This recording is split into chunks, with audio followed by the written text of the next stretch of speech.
Hey everyone, hopefully you're having a good day. My name's Andy. My channel's Finding Value.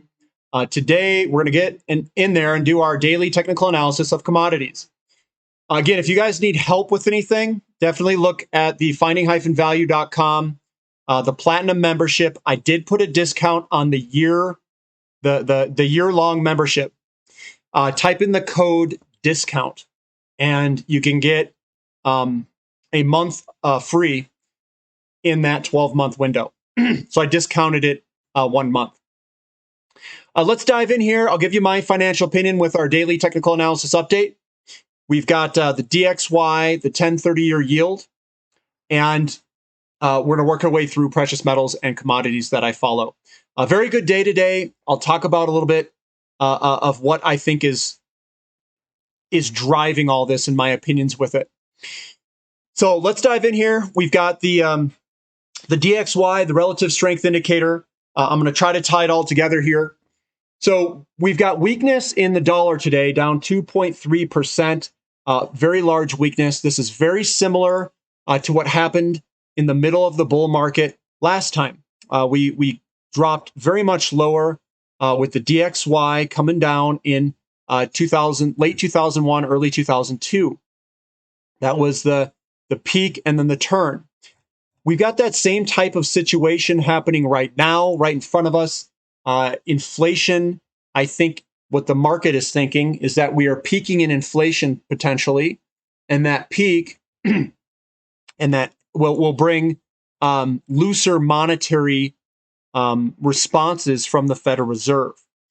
So that's why I think the dollar, which is the relative strength of the dollar, is more or less the relative strength of monetary tightness to some extent. And the dollar heading lower provides a tailwind for, I think, the people's perceptions of how commodities and other asset classes should behave based off of monetary conditions. But weaker dollar today, that's going to help, emerging markets. It's going to help commodities. It's going to help precious metals. The 10-year and 30-year yield. This is the 10-year yield.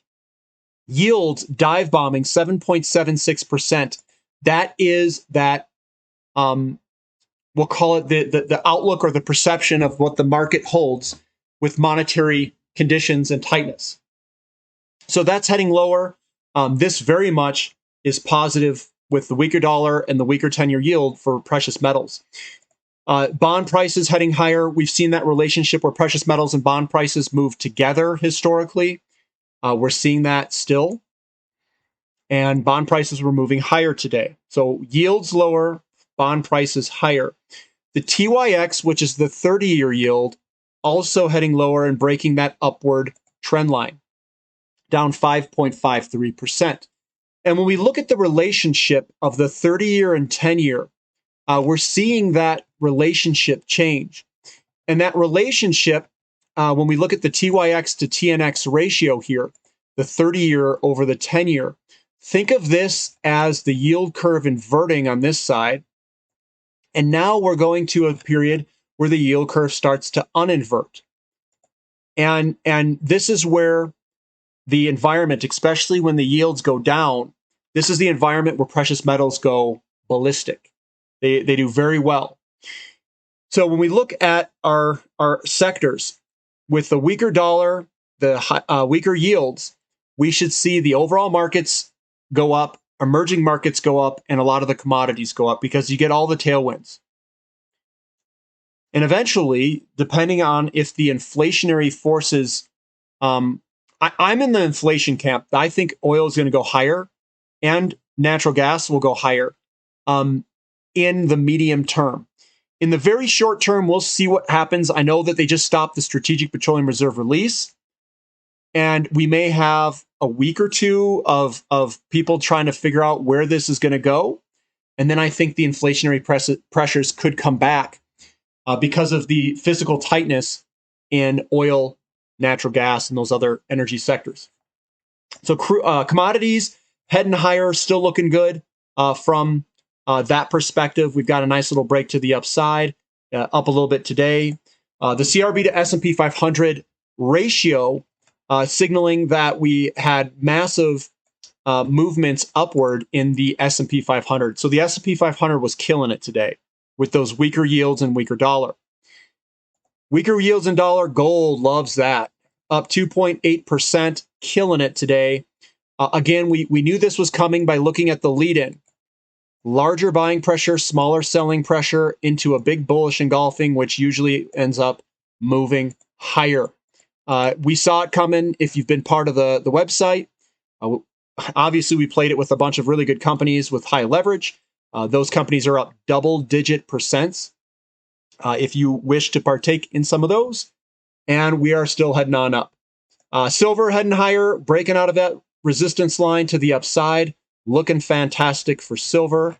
Broken downtrend, moving sideways, and now I think that we're going to work our way on higher. This could be a big move, and this could be quite violent.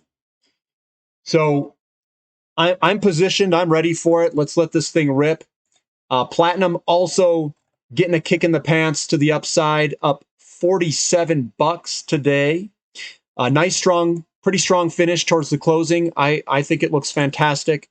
Nice, strong candlestick on a monthly candlestick basis. Breaking to the upside. Could also move quite violently. XAU to gold ratio also moving higher. The mining companies outperforming the physical metals itself. Downtrend line breaking sideways, and we're breaking that to the upside. Hopefully we can break this long-term downtrend where we break out of it and get moving to the upside, where we have a vast outperformance of the metals. Life-changing gains, perhaps, if it can break through that line. GDX, looking fantastic from a monthly candlestick basis. Nice, strong finish. Moving on up from that support level.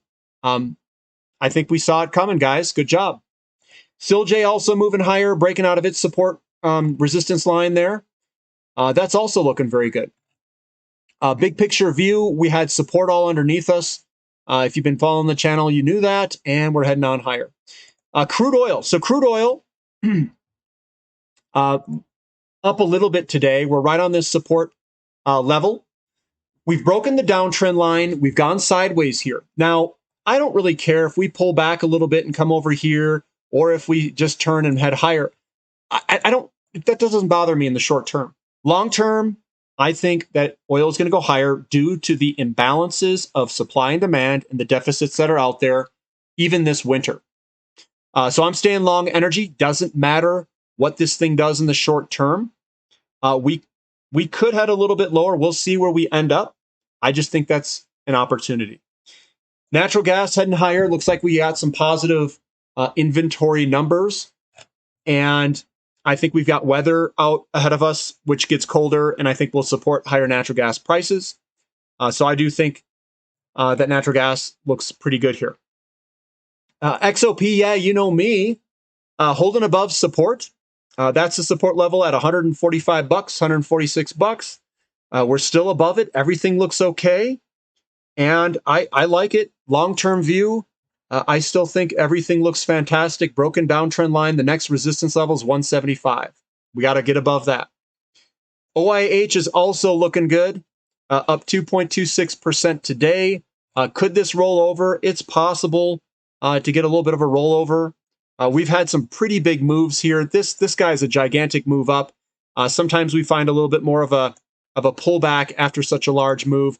I'm not doing anything with my shares. I'm just holding on, guys. Uranium futures pricing basically flat, 0.5%. I do think that this is going to go into launch mode at some point. The exact moment, I don't know that exact moment. I don't think anyone knows the exact moment. But we're seeing a lot of the individual companies squeeze up here in falling and sideways wedges and all sorts of stuff. That is the important thing is how to play this. What do you do? What companies? And that's what I'm going to go over this weekend at the 7 a.m. Mountain Standard Time Platinum membership. I'm going to go over all of those companies of what I think are good setups in the commodities area. The Sprott Physical Uranium Trust getting a little bit of selling pressure in terms of momentum. We were up a little bit on the day, 0.12, but we had a little bit of selling pressure, still squeezing up, still holding on to this downtrend support or uptrend support line, and we're just squeezing up in the corner here. URNM also finding some good buying pressure here, 4.19%. We're just kind of moving sideways in this general vicinity. We have a nice, good bullish engulfing there. And I still think that things look positive for the sector. TAN is killing it. I like this view from a little bit longer term perspective. I do think this is going to work its way higher, and it looks really good. I've got a bunch of highly leveraged companies in the solar and hydrogen space. They are very speculative. I'm not going to say that they carry a lot of risk. I'll say that. But there's a lot of opportunity here to find some of these companies, and I think we could see a very big move to the upside in those companies. COPX also getting some wind behind its back, 6.78% above support, breaking through that resistance support level. I think that looks really good. Good positive development there. Lithium continues to work its way higher. Kind of an ugly looking chart, I'll say that, but still looks good. Rare earth metals bouncing off support, heading up 6.71%. There's your support level by bouncing off support this month. I still think it looks fantastic for a large move higher. SPX killing it today, up 5.54%. Lower dollar, lower yields. This is what you end up with. You get people thinking that the monetary conditions are going to loosen, and they're sending it higher. Same with the very interest rate sensitive U.S. Composite Index or NASDAQ, higher today. Now, does that mean that we're just going to rocket higher? I don't necessarily know that. We very well could come up back to a level that's much higher than where we are at today, depending on how long it lasts. I do think inflation is going to come back, and I do think that the markets are being a little bit overly joyous or confident today. I do think inflation is gonna be persistent. Emerging markets with that weaker dollar up today. This is also one that I would be looking at right now, bouncing off support. That looks absolutely excellent. XHB, with the weaker yields, we should suspect that the housing market is going to get a nice good bounce here with those weaker yields. Looking very good to the upside here today for the housing market, our home builders, I should say. Moo also moving higher off support. I still think that this looks pretty good. There is a possibility that we do end up there at some point. Maybe we come back and do one last little spill. It still could be in the books, but maybe we rocket from here. Again, the short term's the least reliable. I don't like doing the short term stuff. I like looking at the big picture view where we squeeze up and break out. Copper also looking very good. Breaking out of its downtrend line here today to the upside, looking fantastic, up 2%. That looks very good. Lumber also getting up 5% today. I think this is going to head higher with the declining interest rates. So I think that looks very strong. Big picture view, we've been at an elevated level. We've got a lot of support underneath us. And I think that eventually we'll work our way higher. Given where yields go, if yields go lower, I think lumber will probably go higher from here. We've got iron ore. Iron ore also putting in a descending wedge pattern here. On the big picture view, we've got another descending wedge that we broke to the downside. Are we going to head higher and break out of this? I would say, falling wedge, statistically, that could happen. We'll have to see and wait and see. This is also highly tied to the Baltic Dry Index. So iron ore firming up a little bit, 2.55% up. Aluminum getting the bloody nose today. I think that will head higher. It looks like it's bottoming right where we're at. I think that looks good. Good entry point in some of these companies. Baltic Dry Index also heading up 2.73% in a falling wedge pattern. We'll break out of this. Everyone will be happy who's holding dry bulk shipping, hopefully, at that point. Coal still getting kicked in the nads, heading a little bit lower, 4.2%. But you can only get kicked in the nads so many times. It stops hurting after a while. And I think we'll see this thing turn around at some point. I do think Ethereum and Bitcoin are bottoming. As weird as that is, we've got a nice big, these wicks at the bottom. I noticed this last night, right when we hit the bottom. I said, this is the bottom. It's going to turn with all this fear in the market. I'm not buying anything in Ethereum. There's other ways that I'm playing it that are not crypto related. But right now, this does look like it's bottoming. Same with BTC. And I know that sounds weird coming from me, a chart guy, right? But when looking at these, I always see this type of pattern. We usually throw in this. This looks like March 2020 all over again. And this is kind of a bottoming action. So you do what you guys want to do with it. I'm not going to do anything with it. I've got other ways that I'm going to play this. And I'm going to put a little bit of leverage on that move. So that's what I've got, guys, for today. Again, if you guys need help with anything, I'm going to go over a bunch of different companies on our 7 a.m. Saturday Platinum member session. If you guys decide to join, it's up to you, obviously. I do have a discount. It's called discount. Put it in the code section under the yearly Platinum members. You can sign up. You can enter some of these training sessions. You can ask the Platinum question. You can go to the Platinum question and answer sessions, ask whatever questions you want. I'm going to go over a bunch of different companies. We always talk about a lot of different companies during those meetings, and you can get a lot of good ideas. I can't give financial advice, but I can help you guys research companies. I can help you guys select. I can help you guys be exposed to the companies that I'm looking at so you can see what I'm doing. And I think there's a lot of value there. You can kind of learn how to fish, so to speak.